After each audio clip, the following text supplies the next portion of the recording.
con este hombre que es ciego, que obviamente no lo puede ver.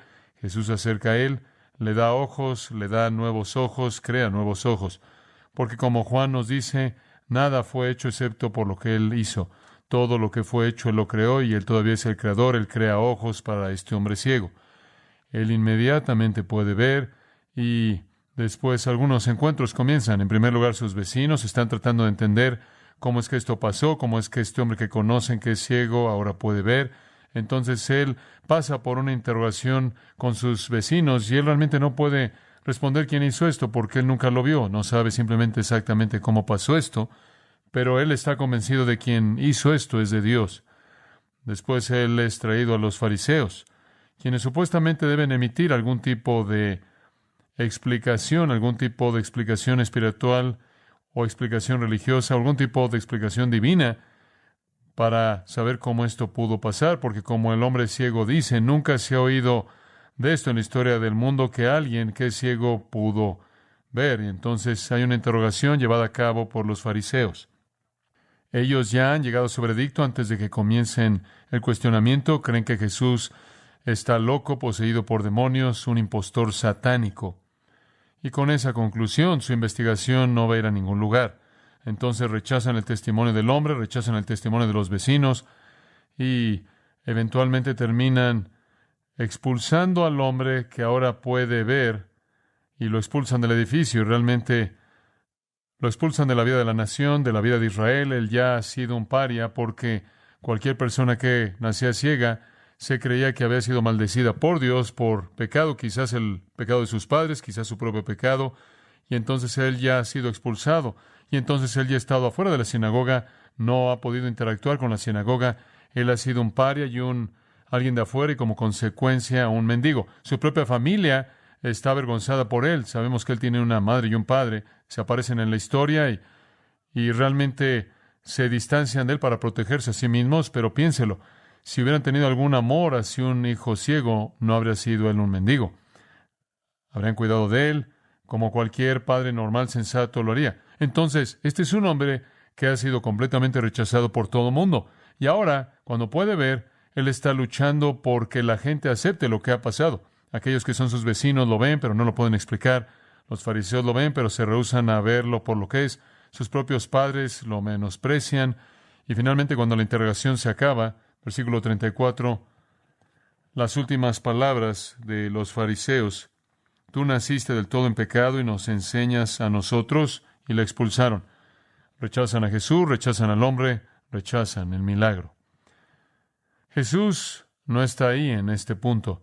Él había curado al hombre y después él se desvanece de la historia y el hombre es llevado a los fariseos por los vecinos para esta interrogación, la cual termina con que él sea expulsado y continúa como un paria, aunque él ahora puede ver. Jesús entra a la escena después en el versículo 35 y leemos esto. Oyó Jesús que le habían expulsado y hallándole, le dijo: ¿crees tú en el Hijo de Dios? Respondió él y dijo: ¿quién es, Señor, para que crea en él? Le dijo Jesús: pues le has visto, y el que habla contigo, él es. Y él dijo: creo, Señor, y le adoró. Dijo Jesús: para juicio he venido yo a este mundo, para que los que no ven, vean, y los que ven, sean cegados. Entonces algunos de los fariseos que estaban con él, al oír esto, le dijeron: ¿acaso nosotros somos también ciegos? Jesús le respondió: si fuerais ciegos, no tendríais pecado. Mas ahora, porque decís vemos, vuestro pecado permanece. Ahora estamos avanzando de la ceguera física a la ceguera espiritual. La curación, eso es físico. Esta sección que lleva a su clímax esta historia sorprendente es acerca de ceguera espiritual y de vista espiritual. Y a lo largo de la Biblia, realmente, a lo largo de la Biblia entera, la ceguera es usada de manera metafórica para representar la condición humana de corrupción y caída y la incapacidad de comprender a Dios y la verdad divina. De hecho, en Isaías 43:8 leemos de la gente que está ciega aunque tienen ojos. En Jeremías 5:21 la gente que es necia, insensata, que tiene ojos pero no ve. En Isaías 56:10, los líderes corruptos de Israel son descritos como atalayas que son ciegos, y ninguno de ellos puede ver algo. Jesús llamó a los fariseos hombres ciegos y después los llamó guías ciegos. El apóstol Pablo, según Hechos 26, fue enviado con el Evangelio a las naciones para abrir sus ojos, para que se vuelvan de las tinieblas a la luz. Eso le había pasado en el camino a Damasco, ¿no es cierto? Él había sido ciego espiritualmente, él fue cegado físicamente y después recibió vista tanto física como espiritualmente en esa experiencia del camino a Damasco. Todos los pecadores, dice el apóstol Pablo en Efesios 4, tienen el entendimiento entenebrecido. En Juan 3, nuestro Señor dijo que los pecadores aman las tinieblas más que la luz porque disfrutan sus obras malas. Apocalipsis 3:17 caracteriza al mundo de pecadores como miserables, desnudos, pobres y ciegos. Entonces la Biblia habla de ceguera como una metáfora para ignorancia espiritual, tinieblas espirituales, corrupción espiritual, la incapacidad de conocer a Dios o conocer la verdad. Esa ceguera natural debido al pecado es multiplicada por el poder y engaño de Satanás, lo cual hace una especie de doble ceguera de lo que se habla en 2 Corintios 4. El Dios de este siglo, Satanás, ha cegado las mentes de los incrédulos para que no puedan ver la luz del Evangelio de la gloria de Cristo, quien es la imagen de Dios. Ciegos naturalmente, cegados satánicamente. Cuando esta ceguera es persistente, impenitente, cuando esta ceguera continúa de manera imparable, hay un tercer tipo de ceguera, una ceguera de juicio divino que produce una ceguera final. Isaías dijo, Isaías 44:18, no saben ni entienden. ¿Por qué? Porque Dios ha oscurecido sus ojos para que no puedan ver y sus corazones para que no puedan comprender. Eso es exactamente lo que Dios le dijo a Isaías en la visión en el capítulo 6. Van a oír, pero no van a entender. Van a ver y no van a percibir. No van a creer, porque han sido endurecidos como un juicio de Dios. En Juan 12:39 y 40, aquellos que persisten en incredulidad no pueden creer, porque, como Isaías dijo, Él ha cegado sus ojos, endurecido sus corazones, para que no vean, perciban y sean convertidos. En ese punto, judicialmente cegados por Dios, no pueden ver, no pueden percibir, no pueden ser convertidos. Pablo escribió de dicho juicio en Romanos 11:8, Dios les dio espíritu de estupor, ojos que no vean y oídos que no oigan hasta este día mismo. Esta es una realidad peligrosa. La ceguera natural es condenadora. La ceguera satánica multiplicada es incluso más condenadora. La ceguera final es un juicio de Dios. Es la remoción de toda esperanza. Según Proverbios y Eclesiastés, los pecadores andan en los caminos de las tinieblas. Según Isaías 5:20, sustituyen la luz por las tinieblas y las tinieblas por la luz. Según Efesios 5:11, el mundo entero está lleno de personas que participan en las obras infructuosas de las tinieblas porque, como Colosenses 1:13 dice, son parte del dominio de las tinieblas. Ceguera, tinieblas, metáfora para la condición de los pecadores. Y en el Antiguo Testamento, cuando Dios comienza a hablar acerca del Mesías, Él habla acerca del Mesías que viene para traer la luz. Isaías 9, Isaías 29, Isaías 42, Isaías capítulo 60, todos esos lugares. El Mesías es visto como el que trae luz espiritual al mundo en medio de las tinieblas. Una luz va a brillar cuando el Mesías venga. Y conforme el Nuevo Testamento abre, ¿qué oímos? En el principio era el Verbo, y el Verbo era con Dios, y el Verbo era Dios. Todo lo que ha sido hecho fue hecho por Él, y en Él estaba la vida, y la vida era la luz de los hombres. De tal manera que la presentación del Señor Jesucristo en su realidad sobrenatural es como luz.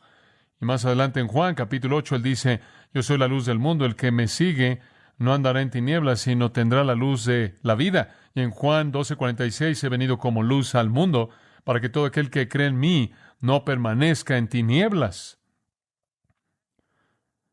En Mateo, recuerde usted el capítulo 4, el pueblo que estaba sentado en tinieblas ha visto una gran luz, y aquellos sentados en la tierra de la sombra de muerte, sobre ellas una luz brilló. Ese es el Mesías que llegó para traer luz a las tinieblas.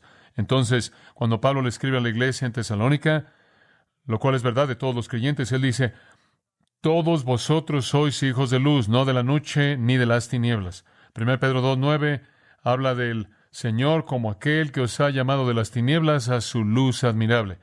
Muy bien, todo eso para darle a usted el sentido de que Dios, en sus propósitos divinos, ha diseñado usar la ceguera y las tinieblas como una metáfora para la condición espiritual.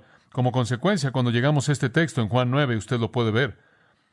Todo esto está preparado para los versículos de conclusión que le acabo de leer. Versículos 1 al 34 tratan de la luz física, la vista física.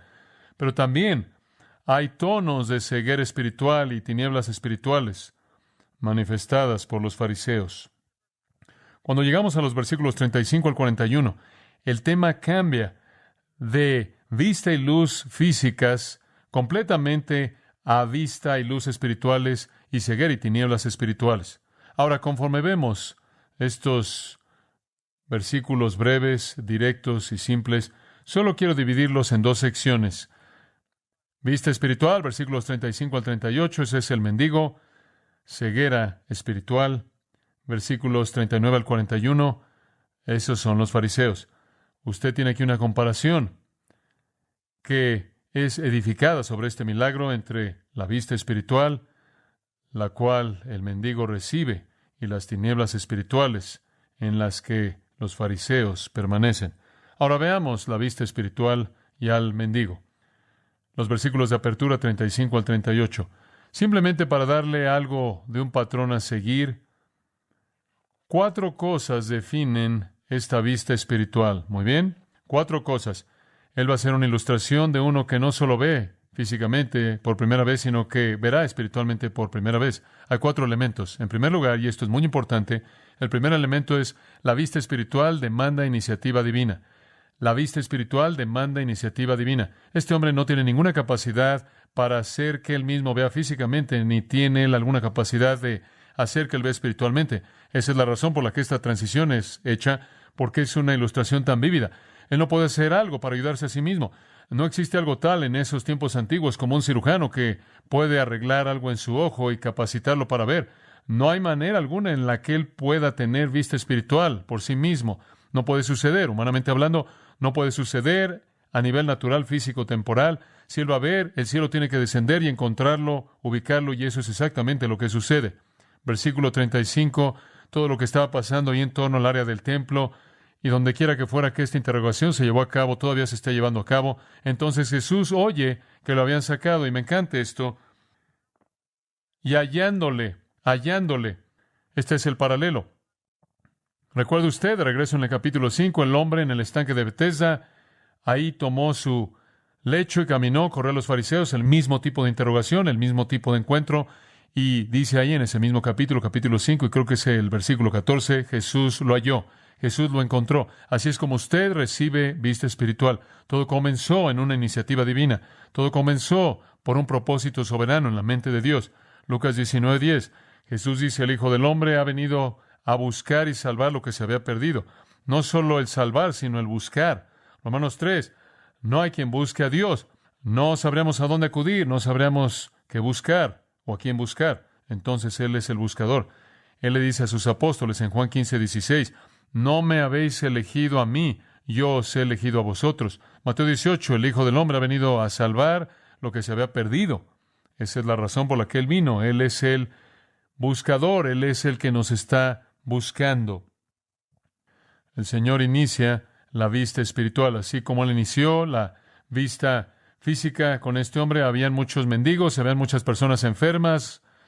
Le dije que habían muchas personas ciegas en el mundo antiguo. Él buscó a este hombre para sus propios propósitos, sus propias intenciones soberanas del reino. Él lo buscó cuando este hombre nunca lo pudo hallar, totalmente ciego.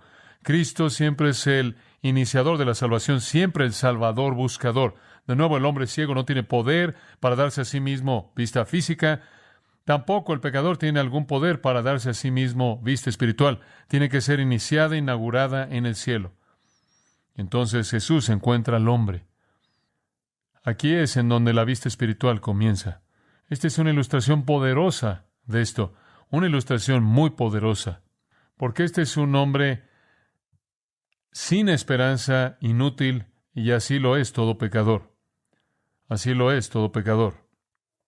Entonces él lo encuentra, y él inicia una conversación muy corta. Aquí de nuevo hay poca información. Estos relatos en el Nuevo Testamento están condensadas. No pensamos que la conversación fue limitada a esto, pero esta es la esencia que Dios nos ha revelado. Él dice, ¿crees en el Hijo del Hombre? Esa es una pregunta realmente importante. Una pregunta muy importante. Este hombre está bien adiestrado en el Antiguo Testamento, aunque no ha estado en una sinagoga. Este hombre ha absorbido la verdad del Antiguo Testamento, aunque no puede leer. No sabemos cómo, pero él es muy sabio. Él sabe, por ejemplo, que no hay registro jamás en la historia de que alguien fue sanado de ceguera. Él sabe eso. Él también sabe lo que caracteriza a un profeta. Y entonces él ya ha dicho de Jesús, Él es de Dios. Él ha dicho, Él es uno que hace la voluntad de Dios. Él es uno a quien Dios oye. Él es un profeta. Entonces, él es un hombre muy astuto. Él también conoce el título Hijo del Hombre. Él está familiarizado con Daniel 7, en donde ese título mesiánico sobresale.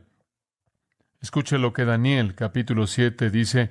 A Daniel se le dio una visión, y es en la noche, capítulo 7, 13. Seguí mirando en las visiones de la noche, y aquí con las nubes del cielo, uno semejante a un hijo del hombre venía. Ese es un título mesiánico. Esto presenta la venida de el Mesías para establecer su reino. Se acercó al anciano de días, ese es Dios Padre, y fue presentado delante de él. A él se le dio dominio, gloria y un reino para que todos los pueblos, naciones, hombres de toda lengua puedan servirle. Su dominio es un dominio eterno que no pasará, y su reino es uno que no será destruido. Este no es Dios, porque este es uno que viene a Dios. Este es uno a quien Dios le da este reino eterno, universal. Este es el Mesías, y Él es el Hijo del Hombre, lo cual es una profecía de que Él será encarnado. Pero los judíos todos entendían el título mesiánico, el Hijo del Hombre. Por cierto, aparece 13 veces en el Evangelio de Juan, porque es familiar en la plática de los judíos, porque conocen Daniel 7 como refiriéndose al Mesías.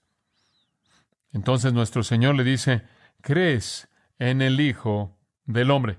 ¿Crees en el Mesías? ¿Crees en teología mesiánica? ¿Crees que el Mesías va a venir para establecer su reino? ¿Crees eso? Entonces aquí está el primer paso al traer vista espiritual. Un hombre espiritualmente ciego, entenebrecido, es hallado por Cristo para los propios propósitos salvadores de Cristo. Toda la vista espiritual inicia desde el cielo porque Dios es el buscador. La segunda cosa que quiero que vea aquí, en este caso de vista espiritual, es que la vista espiritual no solo comienza en la iniciativa divina, sino que demanda fe. Demanda fe. Versículo 36. Esta es simplemente una afirmación asombrosa. Respondió y le dijo, ¿quién es, Señor, para que crea en Él? ¡Qué afirmación tan asombrosa! Aquí hay un hombre que está listo para creer. Él simplemente quiere saber en quién creer. Me gustaría tener tiempo de desarrollar eso como una teología, porque lo que usted está viendo aquí es la esencia de la doctrina de la regeneración en operación. Este hombre está listo para creer. Él simplemente quiere saber qué creer. Esto no es fácilmente entendido. No es debido a lo que decimos que la gente cree. Es debido a lo que Dios ha hecho para abrirlos, para creer que responden a lo que decimos. Esto es algo sorprendente. Aquí hay un hombre que está diciendo, estoy listo para creer. ¿En quién creo? Muéstrame en quién creer. ¿Allá hay un corazón preparado? ¿Esa es tierra buena? Entonces, ¿quién es, Señor? ¿Ve la palabra Señor ahí? Él no sabe quién es, entonces él no está llamando a Jesús Señor en el sentido de Señor con mayúscula, sino en Señor con minúscula. La palabra curie puede ser usada como Señor, como usted lo vería en alguna versión, los señores y las damas en ese tipo de idea. Entonces, aquí creo que él todavía lo está usando en el sentido común. ¿Quién es él, Señor, con S minúscula, para que pueda creer en él? algo ha estado sucediendo en su corazón. Esta iniciativa divina no solo es física, no solo Jesús lo encuentra, sino Dios, por el poder del Espíritu Santo, está abriendo su corazón para creer.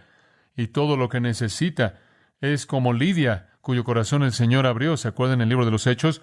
El corazón de este hombre está abierto. Lo único que él quiere saber es quién. ¡Qué sorprendente milagro divino! Este no es algún tipo de acto racional en donde usted es convencido de que este hombre necesita creer en base a hechos. El Espíritu Santo lo ha capacitado para creer incluso antes de que los hechos se vuelvan claros. Entonces, la iniciativa divina y una respuesta de fe. ¿Quién es? Para que pueda creer en Él. Hay una tercera característica en la vista espiritual. Comienza en iniciativa divina, demanda fe. En tercer lugar, la vista espiritual confiesa a Jesús como Señor. En donde está el milagro de vista espiritual, habrá una confesión de Jesús como Señor. Observa el versículo 37. Le dijo Jesús, él había dicho, ¿en quién creo? Pues le has visto. Le has visto, lo estás viendo. Y el que habla contigo, Él es. ¡Wow! Me parece interesante que no sé cuánto este hombre había oído a Jesús enseñar. Ciertamente él no había visto ningún milagro. Habían muchas personas que vieron milagros, toda la población vio milagros, no podían superar las tinieblas espirituales. Pero Dios está superando sus tinieblas espirituales al darle fe. Y lo único que Él quiere saber es en quién debe colocar esa fe. Jesús dice, pues le has visto, y el que habla contigo, Él es. Soy yo. ¿Se acuerda allá atrás en el capítulo 4 cuando la mujer en el pozo, la mujer samaritana, dijo, bueno, sabemos que Cristo va a venir, y Jesús responde al decir, el que habla contigo, yo soy, yo soy. Y ella creyó. Y la aldea entera de Sicar creyó. Este es un milagro divino. Él dijo, Señor, creo. Él no dijo, ¿podrías darme alguna evidencia de por qué debo creer eso? No sé lo que él había oído, lo que él había conocido. Fue suficiente para él que Jesús le había dado la capacidad de ver, que ya había declarado acerca de Jesús todas esas cosas que dije. Él es de Dios, Él viene de Dios, Él es oído por Dios, Él es un profeta. Ahora Él sabe que es un profeta de Dios, y si un profeta de Dios dice, yo soy el Hijo del Hombre, yo soy el Mesías que ha sido esperado por mucho tiempo, eso es suficiente para este hombre. Corazón preparado. Y él dijo, Señor, creo, y ahora el Señor recibe una S mayúscula, es Curi en él, con S mayúscula. Él ha pasado de Señor con S minúscula al Señor de señores. Este es el Señor en su plenitud y en el sentido más elevado y sublime. Señor, creo. Y aunque la palabra es la misma, hay una diferencia enorme. Cuando él dice Señor, en el versículo 36, él está haciendo una pregunta. ¿En quién creo? Ahora él cree y él dice Señor, en un sentido totalmente diferente, porque él inmediatamente hace ¿qué? Adora. ¿Cómo sabe usted cuando la vista espiritual le viene a alguien? Bueno, es iniciada por Dios, el corazón es preparado, el corazón es abierto para aceptar la verdad y confiesa a Jesús como Señor. Simplemente es un milagro sorprendente y maravilloso, como el milagro de la vista física. Estamos comenzando a acumular aquí una lista de creyentes, ¿no es cierto? Allá atrás, cuando comenzamos el Evangelio de Juan, fue Pedro y Andrés, y Felipe y Nataniel, y después Nicodemo se apareció, y quizás todavía no un creyente, pero él va en esa dirección, y eventualmente se vuelve un creyente, se aparece en la sepultura de nuestro Señor. Pero hasta ahora tenemos que limitarlo a Pedro, Andrés, Felipe, Nataniel, y después esa mujer samaritana en el capítulo 4, y después la gente de la aldea de Sicar, y después algunos discípulos verdaderos en el capítulo 6, y ahora podemos agregar al hombre ciego a nuestra pequeña lista de creyentes verdaderos. Cada uno de ellos es un milagro divino y sobrenatural. Cuando nuestro Señor le dijo a Pedro, carne y sangre no te ha revelado esto, sino mi Padre que está en el cielo, eso no solo fue verdad de Pedro, eso fue verdad de cualquier persona que jamás ha sido llevada a la fe, toda persona. Un mendigo pobre que no había visto nada en toda su vida, ahora ve físicamente y, lo que es más importante, ve claramente al Hijo del Hombre. Se le ha dado vista. Él está viendo la gloria de Dios en la faz de Jesucristo. Se le ha dado vista. Y finalmente, la vista espiritual básicamente demanda iniciativa divina, responde con fe, reconoce a Jesús como Señor y, en cuarto lugar, resulta en adoración. Así es como el versículo 38 termina. Le adoró. Todo está en esa afirmación simple. Él lo adoró. Que el todo de lo que es un creyente está ahí, todo está ahí. Toda parte de eso está ahí. Juan 4 se acuerda de los versículos 20 al 24. El Padre busca adoradores verdaderos que lo adoran en espíritu y en verdad. ¿Cómo sabe usted cuando alguien es un creyente? Porque él se vuelve un ¿qué? Un adorador. ¿Cómo sabe usted que usted es un cristiano? No porque usted repitió una oración, no porque usted le pidió al Señor que hiciera algo por usted, no porque usted fue conmovido emocionalmente en una reunión y se sintió sentimental por Jesús. ¿Cómo sabe que usted es un creyente? ¿Cómo sabe que usted ha sido transformado? Porque usted se ha vuelto un adorador, un adorador. Esa es la razón por la que le dije a usted antes. Esta perspectiva narcisista, sentimental, centrada en uno mismo hacia el Evangelio, crea una dependencia interminable de que el sistema que fue ofrecido originalmente es la respuesta a lo que toda persona quiere que se le siga dando a esa persona y que se le dé lo que la persona quiere. Es imparable. ¿Cómo convierte usted a esa persona en uno que es un adorador totalmente abnegado? Este hombre cae de rodillas en adoración. Lo opuesto de regreso en el versículo 59 del capítulo 8, cuando Jesús declaró quién era él a los fariseos, tomaron piedras para apedrearlo.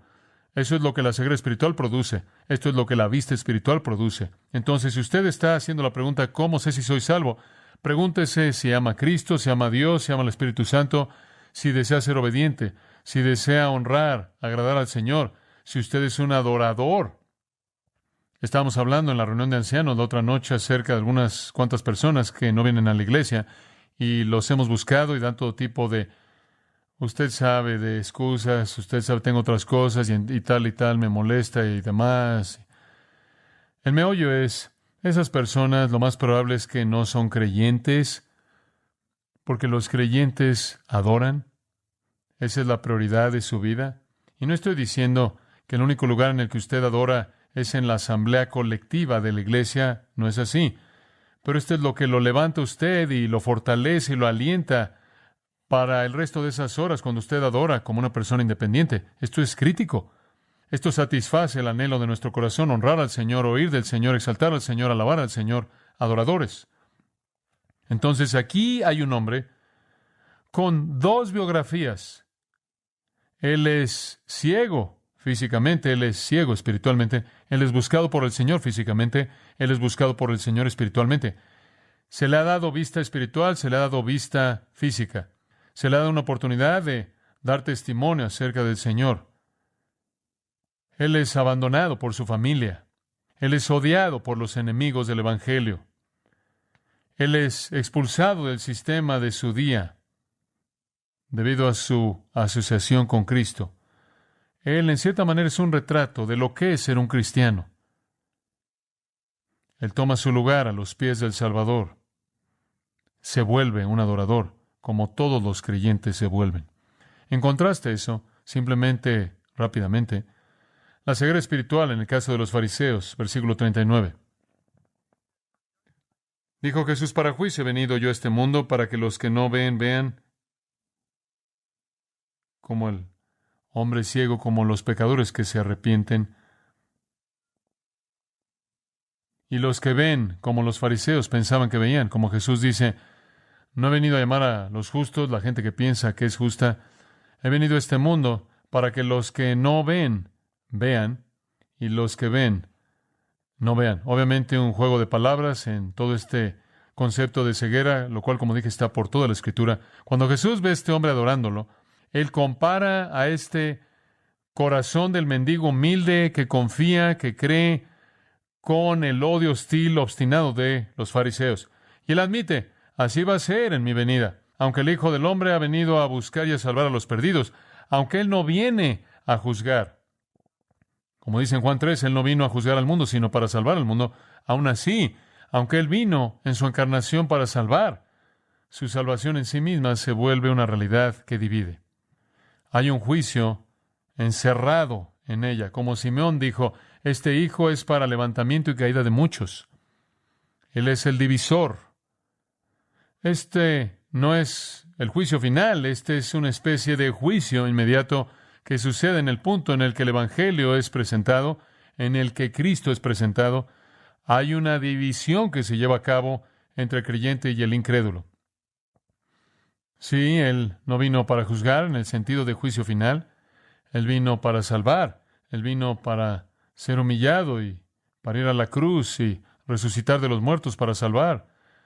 Pero incluso eso es un juicio pronunciado. De hecho, en Juan 3 Él dice, si lo rechazas, te juzgas a ti mismo. Usted se juzga a sí mismo. Usted ya es juzgado. Si una persona ve en Jesús, quien murió en la cruz para salvación, nada deseable, nada que esa persona quiere, ese es un juicio sobre esa persona. Esa es una autocondenación. Si un pecador ve en Jesús, nada deseable, nada que anhelar, nada que quiere de Él, nada en qué colocar su confianza, esa es una autocondenación. Esos son los fariseos. No necesitaban nada. Podían ver claramente. Lo vieron todo. Conocían a Dios. Conocían la verdad. Sabían que Jesús era un pecador vil, un hombre satánico, demoníaco, loco, porque aunque pensaban que veían, están totalmente ciegos. Entonces, ese es el punto del versículo 39. La primera cosa, entonces, de la ceguera espiritual es, la ceguera espiritual trae juicio. La ceguera espiritual trae juicio. Trágico. Juicio. Ahora y en el futuro. La ceguera espiritual, en segundo lugar, es obstinada. Versículo 40. Entonces algunos de los fariseos que estaban con él al oír esto le dijeron, ¿acaso nosotros somos también ciegos? De nuevo hablando metafóricamente, se rehusaron a admitir su ceguera. No somos ciegos en el sentido de que dicen esto con menosprecio y arrogancia y burla. Tú no estás diciendo que nosotros, los más eruditos, más preparados, justos, santos, virtuosos, representantes de Dios, no estás diciendo que somos ciegos, ¿verdad? Bueno, eso es exactamente lo que él estaba diciendo. Este hombre era espiritualmente ciego, pero ahora puede ver espiritualmente. Piensan que pueden ver espiritualmente, lo cual simplemente demuestra que están espiritualmente ciegos. La idea de ceguera espiritual para ellos es una burla, es una broma. Hay un tercer punto aquí rápidamente. La gente espiritualmente ciega recibe juicio, se rehúsa a admitir su ceguera y, en tercer lugar, rechazan la vista cuando les es ofrecida. Versículo 41, al principio, Jesús les dijo, si fuerais ciegos, no tendríais pecado. Esto continúa este pequeño juego de palabras en la noción de la ceguera, pero Jesús está usando el término de una manera totalmente diferente. En el versículo 40, ustedes están ciegos. Ustedes están ciegos, en el sentido de que no ven su pecado. Están ciegos. Están ciegos. Pero en el versículo 41, no están ciegos. ¿Cómo haces eso? No están ciegos. Si fuerais ciegos, no tendríais pecado. ¿Qué quiere decir eso? No son ciegos en cuanto a la verdad. Si fueran ciegos a la verdad, si no tuvieran conocimiento de la verdad, ninguna revelación de la verdad, si no tuvieran la Escritura, si no tuvieran el Antiguo Testamento, la ley, todos los profetas y los escritos sagrados, no me tuvieran a mí, no tuvieran toda la demostración de quién soy yo, su pecado no sería tan severo. Esto sería como en los tiempos del pasado cuando Dios pasó por alto el pecado de la gente porque la revelación estaba incompleta. Hay menos castigo, un juicio menos severo que cae sobre aquellos que no tienen conocimiento. Pero ustedes no son ciegos, ustedes son ciegos en el sentido de que no ven su propio pecado. No son ciegos en el sentido de que han sido expuestos a la verdad. Tienen la ley, los profetas, los pactos, todo. Las promesas, el Antiguo Testamento. Me han tenido a mí, han oído mis palabras, han visto los milagros. No tienen excusa. Sí, ciegos a su propio pecado, no ciegos a la verdad. La ceguera espiritual, entonces, recibe juicio, se rehúsa a admitir su ceguera, rechaza el ofrecimiento de luz y vista cuando le es presentada. así como ellos lo habían recibido, finalmente resulta en condenación al final del versículo 41. Mas ahora porque decís, vemos, vuestro pecado permanece. Están